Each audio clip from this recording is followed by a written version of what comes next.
What do you call friends you like to eat with? Taste buds. Today, I'm going to recap a 2016 action crime film called Bastille Day. The movie begins on the eve of Bastille Day in Paris. Michael Mason, an American con man, robs several people of their wallets, while a woman walks naked through the crowd. Later, we learn that the woman and Michael worked together. He pays her for distracting people's attention, and then they board the train. He notices the police enter and exit the train without saying anything to the woman. Next, we meet CIA agent Sean Briar, who is interrogated after a mission he was working on failed.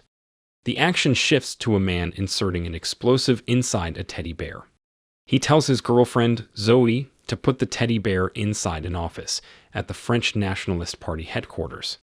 The office is supposed to be empty, so the explosion only serves to send a message. Meanwhile, Michael sells the stolen items to his client. At that moment, Zoe prepares to complete her mission and puts the teddy bear in a handbag. She arrives at the office and goes inside. She leaves the purse on the floor and notices some people entering and decides to take the purse and leave.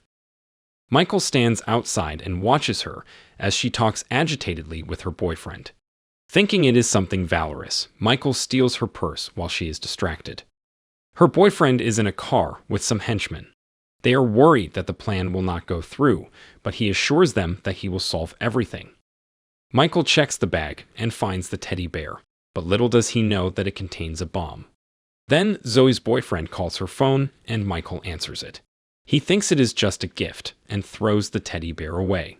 Soon, the bomb explodes, killing 4 people. Michael looks around in confusion and flees. After the incident, the Interior Minister assures reporters and the public that the authorities will find the terrorist. Later, we find out that a security camera managed to photograph Michael's face. Other security cameras confirmed that it was Michael who detonated the bomb.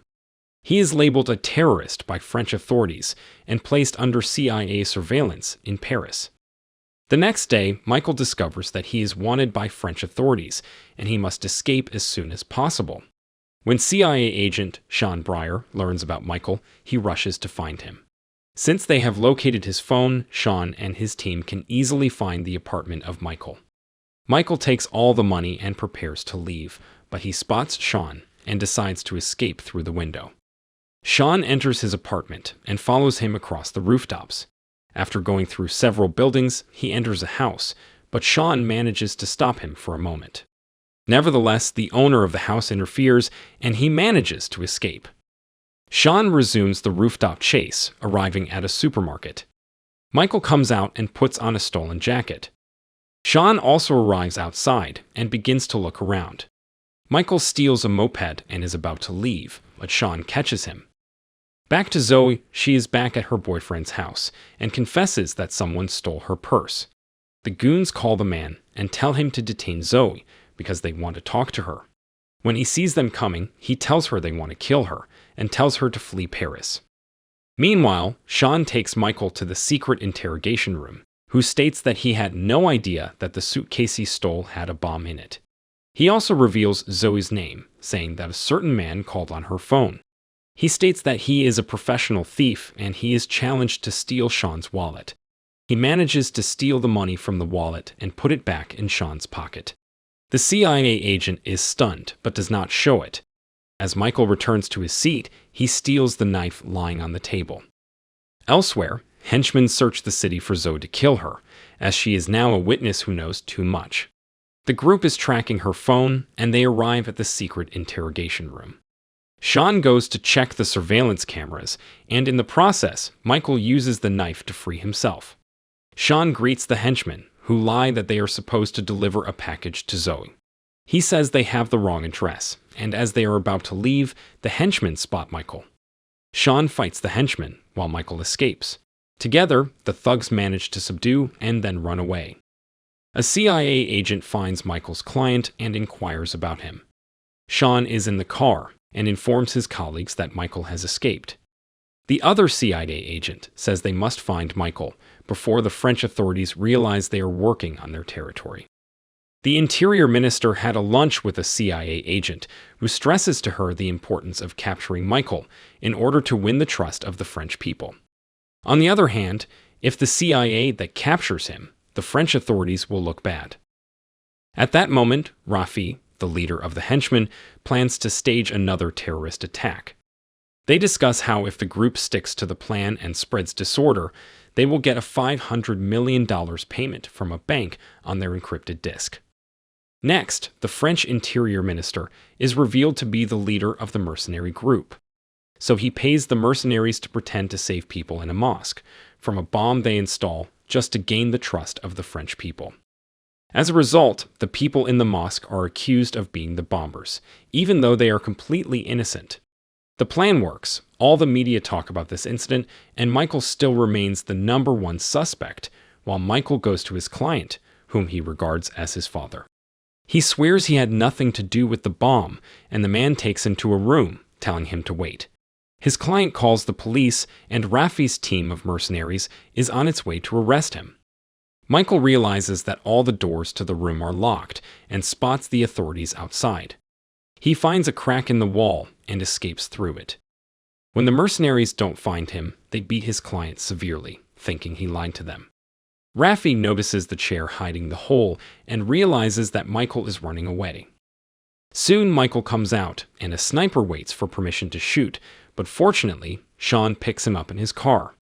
Rafi and his team board their vehicles and pursue them. The CIA agent takes Michael to the safe house of Zoe's friend Paul, who lives with his friends. Paul refuses to turn Zoe in, and she and her friends flee on motorcycles after burning Sean's car. Michael and Sean are forced to steal someone's car and reach the bar where Paul works. Michael enters the bar and provokes a confrontation by stealing a cell phone from one person and putting it in the pocket of another. He then steals Paul's papers, and they discover the address of his apartment, where Zoe also resides. As they make their way to Paul's residence, Rafi is informed of their location and sets out to capture them. When they break into the dwelling, Zoe takes Michael hostage, holding the knife to his throat. Briar disarms her and questions Zoe about the location of the next bomb and who created it. She reveals that the man she knew is named José, and that he is in a relationship with her, and she gives him his address.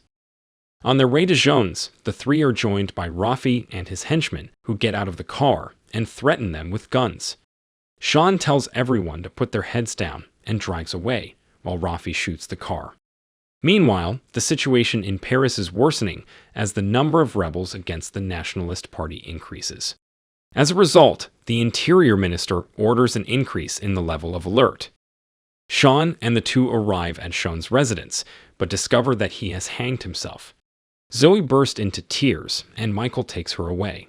Sean finds his ID, revealing that Sean was an undercover police officer. He calls his colleague Karen, a CIA agent, and informs her that the riots in the city were organized by someone, and she sends someone to get them. Karen meets with the Interior Minister and informs him that it was the French authorities who prepared the bomb, not knowing that he is actually the mastermind behind it all. Karen informs him about Sean, Michael, and Zoe, then asks him to get them to safety. Knowing that Karen is now a witness, he shoots her point blank and orders Rafi to go and capture Sean, Michael, and Zoe. The trio waits for the vehicle sent by Karen, thinking that they are now safe. However, while on the road, Zoe notices that one of the two people inside the van is one of Rafi's henchmen. When the henchmen are about to kill them, a fight breaks out. Sean manages to kill everyone, and they steal the van. Elsewhere, Rafi's men prepare to launch an attack on the bank, and Sean, along with Michael and Zoe, go there. Sean figures out why the Interior Minister killed Karen and discovers his shady plans. Sean disguises himself as a policeman to infiltrate the bank as the three arrive.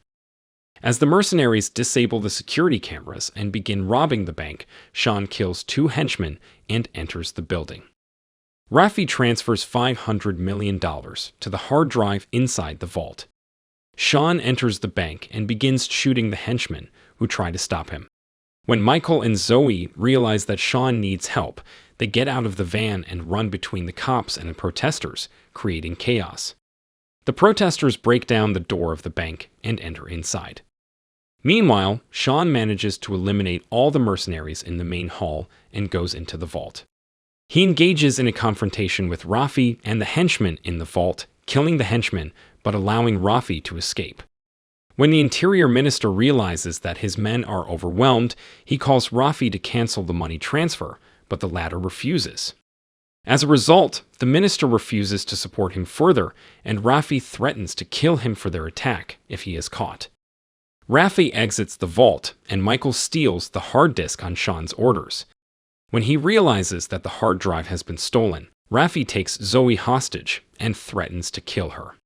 Sean pushes Michael to the floor just as Rafi is ready to shoot him, but the agents open fire on Rafi, killing him on the orders of the interior minister. Michael flees the bank while Sean is recovering from his gunshot wounds. Michael then meets the interior minister at the church, where he demands a passport, plane tickets to Brazil, and $100,000 in cash in exchange for the hard disk. Once he hands the hard disk to the minister, the two proceed to the tunnel, where the alleged $100,000 in cash is located. The minister points a gun at Michael, but Sean arrives, points the gun at the minister, and shoots Michael. When the other agents arrive and arrest the minister, Michael stands up, revealing that he faked his death, wearing a bulletproof vest. Finally, Michael hands over the hard drive to Sean. If you enjoyed this video, don't be shy to hit the like button, and if you disliked it, hit the dislike button twice, just to be sure. It would be best if you watched the whole movie. Thank you very much for watching. Please subscribe for more videos like this.